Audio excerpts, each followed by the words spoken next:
Tell me about your social background, where you grew up. Right. Well, myself and my younger brother Bobby would have been born in Leaning Gardens. Johnny would have been about a year old when we moved to Leaning Gardens, brand new house. My parents would have come from, the Whites were from Malachy Road, and my mother's people were from Bishop Street and Hamilton Street. And Johnny would have been born, I think, in Hamilton Street near Ants. And when he was about a year, we got the house, and then I was born the following year, and Bobby was born. That completed our family of 6. So that's basically the background. And was your father working? My father was a plumber. Was he? But often, my father was a bit of a trade union man, and at times he wouldn't have been able to get work because of that. But our memories, Johnny's memory would be no different. It would be of going into a brand new house from the way people had to live in the Bogside and so on, which is overcrowding and all, to a roomy house with gardens and all, but absolutely nothing. My parents had nothing. And I have to say there are 2 major memories that I would have, and Johnny would have probably shared, that a lovely family, loving parents, brilliant street, Leaning Gardens, great neighbours, but poverty. And we would have shared that with many people and throughout the Craigan at the time. People who came from nothing, people who were used to having nothing.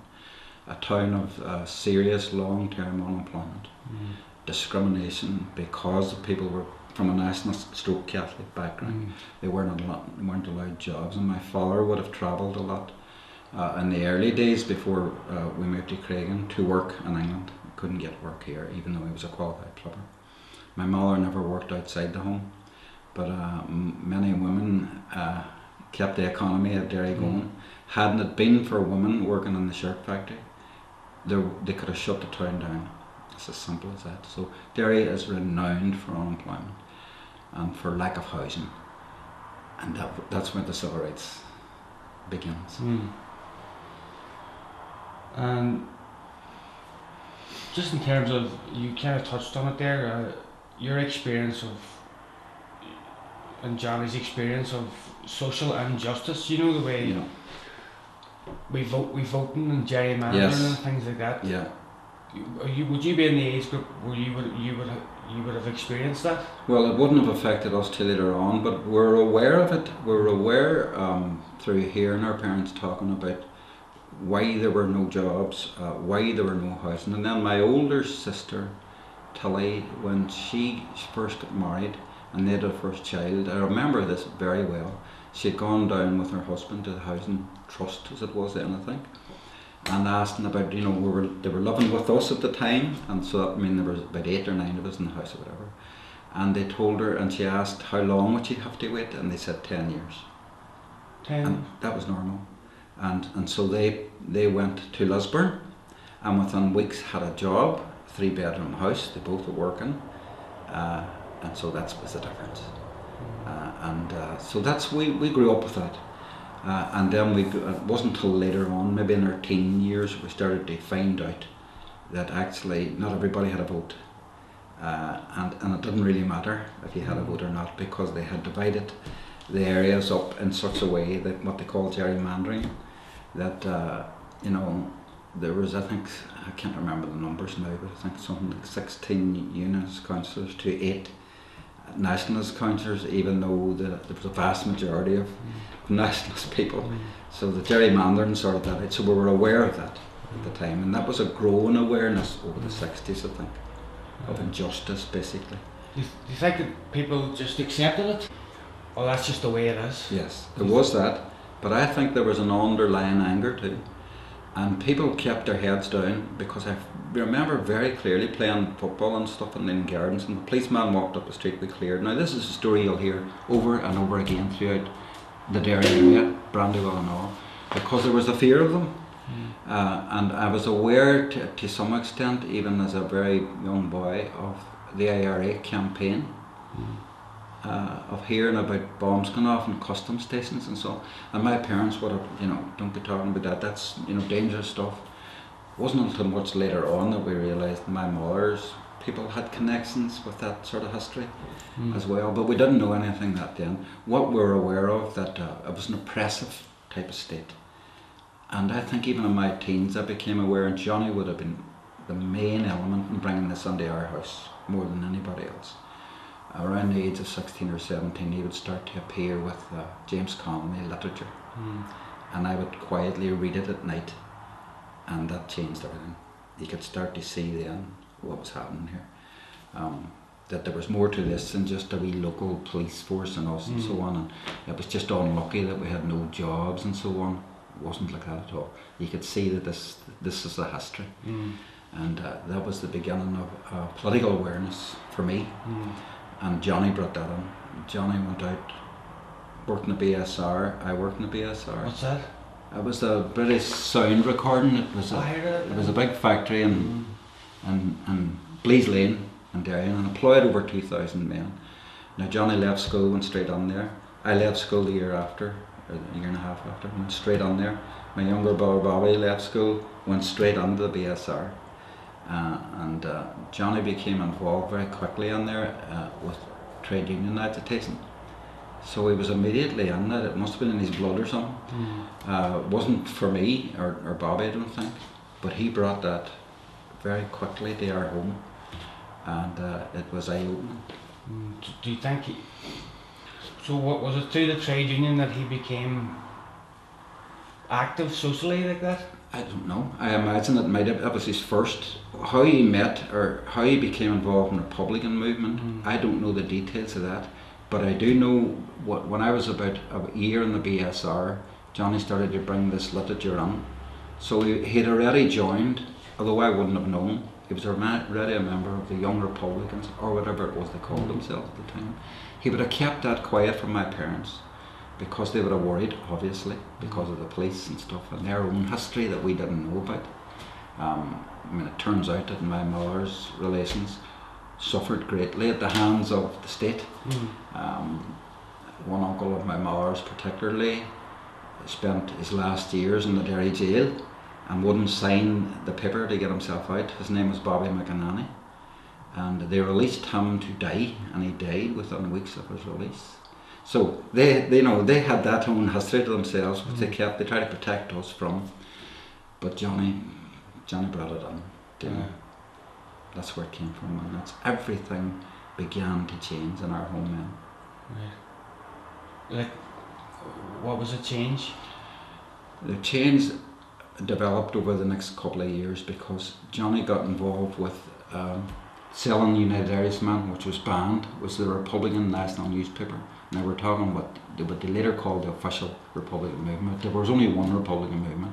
Cahal Golding was the leader of it in Dublin. Golding was the command leader or whatever, and some of those are political leaders, and they were moving very much to the left. Now I didn't know anything about this at the time, but Johnny was in those circles in Derry, moving about with that, making contacts. Guys with Mickey Montgomery, Red Mickey Doherty and people like that were all coming towards to agitate on housing and on unemployment and so on, which was the main thing. And so it was through that we began to see, our house begins to change, and the police start to arrive. Wow. That's what I mean. My mum and dad would have been quite nervous about that. Just, knock on the door, and a blue transit van sitting down with 5 or 6 cops in it looking up, and a cop stand at the door and me opening the door. John White. Yes, is he here? No, he's not. Where is he? I don't know. Would you tell him that we'll call again? We want to talk to him about a certain protest or whatever it happened to be. That was the first time we ever had police at our door, of course, because it would have been law-abiding like everybody else in Derry. And then it became a regular thing. What year? What time? I would say that would be, I ended up in the BSR 64. It's 65, 66. So this would be before the Troubles start. And before any civil rights movement? Yep. So it caught the attention of the state? Him and other active young Republicans. But then they see very quickly they created the Derry Housing Association, the Derry Housing Action Committee, the Unemployed Action Committee, both. And so they were organising protests against unemployment, because everything that led to the 30 odd years stems out of economic oppression. It stems out of lack of housing, lack of jobs, low wages. That's where it came from. It wasn't waving flags. It wasn't anything to do with that. Yes, he was in that circle of Republicans, but the Republican movement from its centre in Dublin was already changing dramatically, you know, to the left. And so it was Marxist in Dublin. And there was a guy called Roy Johnson who was their theorist, and he was a Marxist. So that's the sort of, whatever meetings he was going to, that was the message. That this isn't about waving flags in your national country. This is about a class struggle. And Johnny was talking like that way back then. Do you know?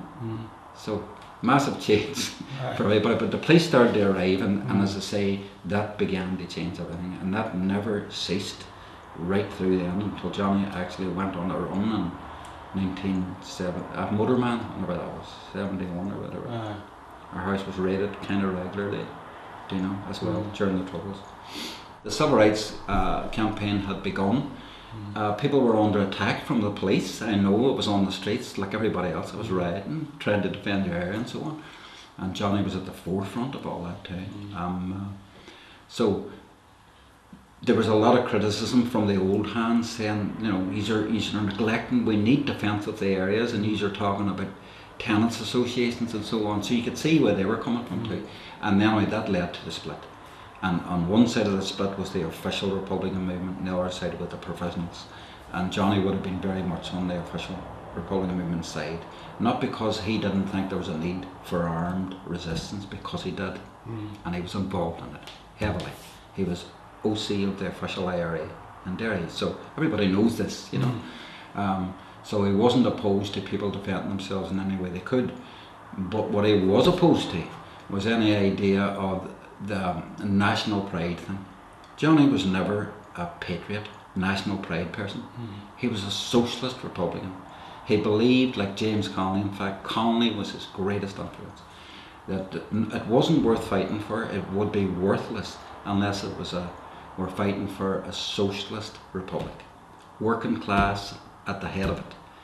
He was like that all his life. People tend to forget that and see him as a Republican military person. Now, he was a military person. He felt he had to be at the time. But there's a whole story around that too. He was mainly a political person. He was a socialist, more than anything else, in my opinion. And there's a way I can sharpen this up for you and bring it right up to the present day. From the earliest days, maybe 68, 69, certainly when the civil rights movement started, and 69, and the Republican movement nationally split. Right from day one, Johnny predicted that the provisional IRA, the provisional Republican movement, would sell out everything they believed in. And it was kind of gobsmacking to hear him saying that, because you looked at people like McGuinness and them in that time, he thought, really militant, hard line, they'll never. He predicted they would do exactly what they have done recently, that they will accept Stormont rule, they will accept Northern Ireland. So you're asking him, where does this come from? And he's saying they follow the same line as militant republicanism, or what he called militant nationalism. Look at Fianna Fáil, because they come from the same people, they wear the same garments, and I have to say, he was absolutely right. He was totally right. And I mean, I would share that. I'm a socialist, not interested in their national. Well, I'm interested in a united Ireland only if it's a socialist Ireland, only if it puts the working class at the head of the republic. Because I mean, after all the struggles that went on, after the War of Independence, after 1916, and all of that, what did it lead to? It, in my opinion, and in Johnny's opinion, it led to a narrow-minded, backward, clerical, gombeen state. Gombeen is a word, of course, which means wheeler dealer. It's a word which I think it comes basically from the time of the famine, when people had their wee shops and exploited people who were dying of hunger. That's where gombeen, the word, comes from. And that's exactly the type of state we had after the War of Independence. Again, after 30 odd years of struggle, after tremendous suffering all round across the whole of Ireland and in England, when loads of people were maimed and killed and people died in jail. Look at the hunger strikes. For what? What again? You know. And now, if you're looking at a strictly nationalist, provo-republican view of it, nothing. They have gained. What have they gained? They have become now the governing a colonial state. They are now actually doing the job of unionism for the unionists. So they betrayed everything that they said they believed in. Johnny was saying this in 1969. He's one of the few people who said it in 69. And I meet people all the time, as you can imagine, and about people I haven't seen for years, and they say, Johnny, you know, they have a great word on him because they remember he recruited them and so on, and he was saying these things, and it's been proved right. And but what did he think that? What was his view on, you know, where you have to make a sacrifice for peace? Yes. Did he understand that maybe that you have to give up? Yes, compromise. Compromise and recognise the Northern State in order for peace. Yeah, he didn't. He didn't believe that was right. What he said was that was inevitable, given that the Republican movement were, how could I put this, pro-capitalist, pro-corporate, right? That they came from an ideology that was middle class, and it does. Republican movement does come from that nationalism. He says Connolly and him and all the other people who would have been on the left come from a different ideology, which is socialist, and therefore they wouldn't have been prepared to go into government in a divided Ireland. They wouldn't have been prepared to share power with parties like the Unionist Party. This is a landlord party, do you know? So there'd have been always an opposition to that, and you might say, well, you know, it was the only game in town, what else could you do? Now, that doesn't mean to say he would have been for the war going on, because it was quite clear after some time that this war was going nowhere, you know. And I mean, when you look now at the relay area, the continuity Republicans, you know, when are they ever going to learn? They're putting their own people at risk again. They're, you know, the bombing and so on. Innocent people are dying again. And for what? Look at the last 30 years when the Republican movement had major support amongst working class towns and cities, no more so than people from Chantallo and the Brandywell and so on and so forth. And what was the outcome? Nothing. You know, we've still unemployment here. We have a housing problem here again now. We have all our teenagers are heading off again. So, you know, where are the factories now? We don't have women in the shirt factories now, they're all gone. Who's holding it up now? What's holding it up now is the comfort blanket, to some extent, is the British benefit system. Take that away, so we're back to absolutely nothing at all. So there's been no real gains made. In terms of, you know, the civil rights movement, people think it's over. The civil rights movement was limited in what it could gain, right? Now, and the civil rights movement obviously took its influence from what was going on primarily in America. Because I remember watching the old black and white TV myself, it was all we had in the corner, and feeling this pride when I heard seen all these black people marching along and singing "We Shall Overcome." And I remember thinking, this is before the trouble started. Wouldn't it be great to be part of that? Like?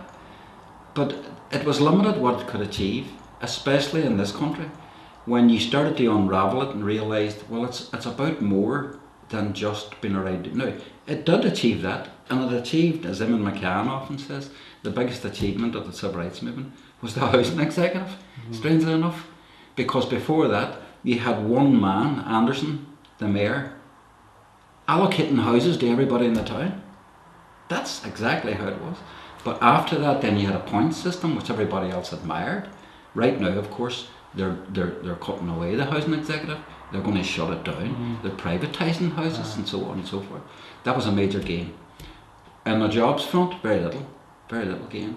So it was limited. What the civil rights movement never approached, and what it never probably could approach, because it was a joint class thing, wasn't part of the class struggle. It didn't put the working class at the front, or the needs and the interest of the vast majority of people, working class people.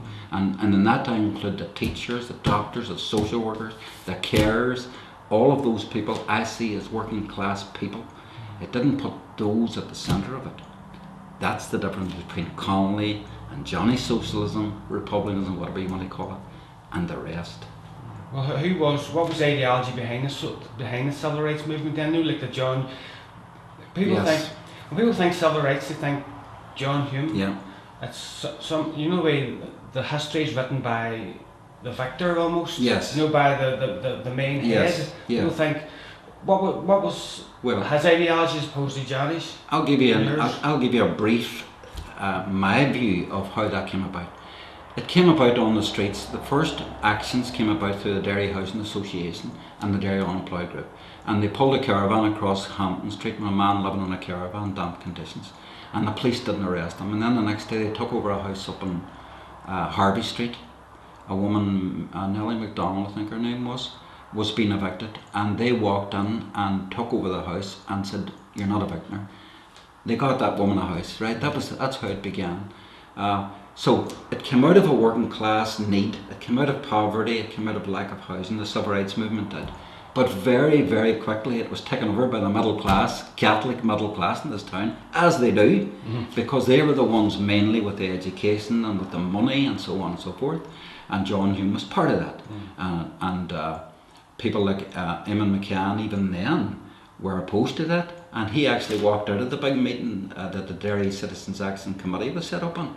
He stormed out of that, if I remember rightly, in the City Hotel.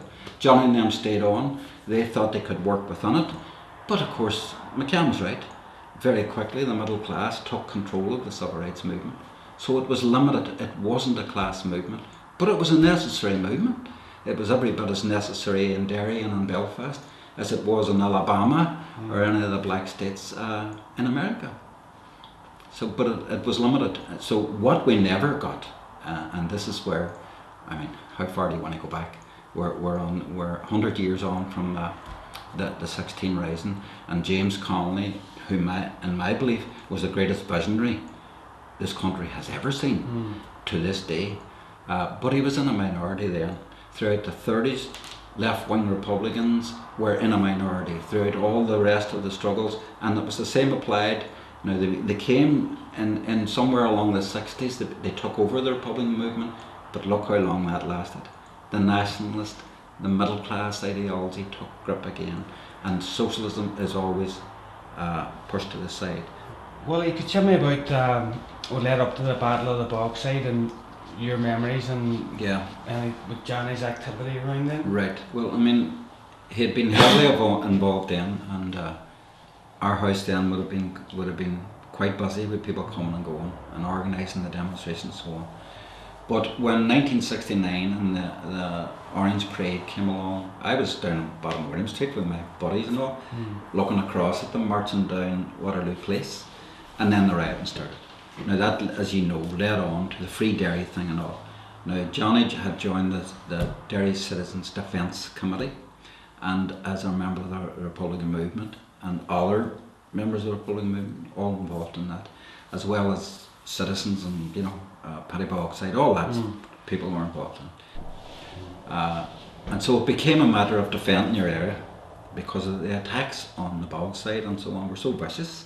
Like, people forget this. Who from? From the RUC, often supported by Paisleyites, because they were there behind them throwing the stones and all. So that led on into the army coming in and so on.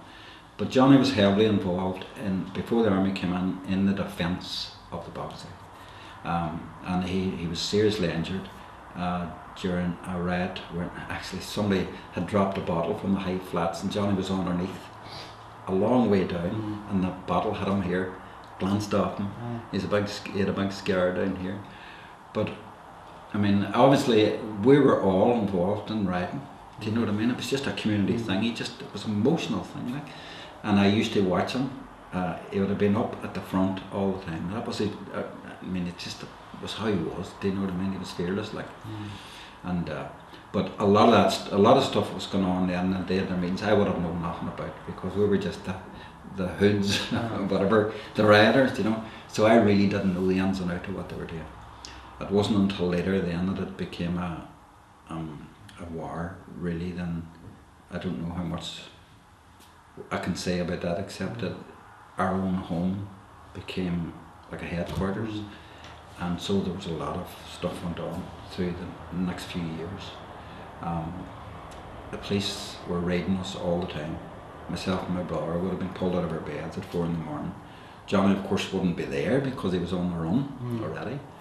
And nights he would have been there, and there was a lot of nervousness. My father died in '69, so he missed all that fear, which is, you know. But my mother was there, and they were difficult times. They were, and now, interesting wee story. Just, I'll say this anyway. It doesn't matter. Johnny was interned, but they only held him for 3 days. But you see, the night of interment, word got out. People knew that there was, you know, it was likely to happen. Johnny had come home for whatever reason. They came up and banged on the door. Johnny could have been out the back. He didn't, and the reason he didn't, because he didn't want me and Bobby interned. He knew if he hadn't have been, if they hadn't got him, they would have took either one or both of us. So he walked out and opened the door to them. I mean, they'd been banging on the door. Within seconds, the whole street came alive, and the big families close to us, we would have been very close neighbours and so on. They'd have been very fond of Johnny. They spilled out onto the street with bottles and stones, and within literally a minute, it turned into a battlefield. It was 4 o'clock in the morning, 9 o'clock. Mad. Johnny was thrown under the pig, lay on the thing. They were stamping on him and kicking him, and everybody went wild. And then off they went. But that was that experience. And then a lot of the other stuff that went on then, I have to say, I don't know about, because except that nights he would have been at home, but our house then became a central gathering place, so I would have met dozens and dozens and dozens of people who were involved in the official Republic movement at the time. They were interesting, scary times, but exciting as well. And has in the end of his journey, if he was satisfied with his work? I couldn't say that. No, I think he felt that everything that they had struggled for had gone. You know, he was one of the founder members of the Irish Socialist Republican Party in '74, and the INLA, along with Costello. He didn't stay on it very long, 2 years, and I remember very clearly, and my own younger brother Bobby remembers this too, the word he said about it when he left him. He says, the tail is still wagging the dog. What he meant by that was the military people were still taking the lead. What we needed was the socialist. So even within that movement, he could see that was going nowhere. And so, but he lived in Dublin then, he lived in Limerick, he lived all over, and he joined a Socialist Party with Bernadette Devlin and them. So I would say he was dissatisfied throughout the rest of his life that it hadn't gone that way. But he wouldn't have been the first. That's the way it was for socialists, and that's what people tend to forget. Johnny was a socialist, more than anything else. He became ill later on in his life, and when he died, now his own family, who, you know, there was, I think, 6 children, I think, and even my children and Bobby's children would have been quite surprised at the turnout at the funeral and the fact there was a big military funeral and all that, because, you know, they would have been reared up never knowing this, you know, they kept it from them the way my parents did, and they were quite shocked, I think, to see the respect he was held in and so on. But no, I think he was unhappy at the end. I know he wrote in the Bloody Sunday Inquiry, he read out his own view of that and handed it on to them, but he didn't go to it. Disappointed, as we are all today. I mean, when I look back on it now, and everything, I mean, I've learned a whole lot myself over the years and stuff like. But every influence I have has come. Johnny brought it to our home. And we're grateful for it, because he opened people's eyes when people were unaware. He was of a generation, let me put it like this, it wasn't all him. A generation who got up off their knees and took courageous decisions and actions day by day. But it turned to nothing, in my opinion, nothing. So disappointing in that way. But he had a good life. he had an exciting, interesting life, and he had a loving family, a wife who loved him. And after Mara died, he died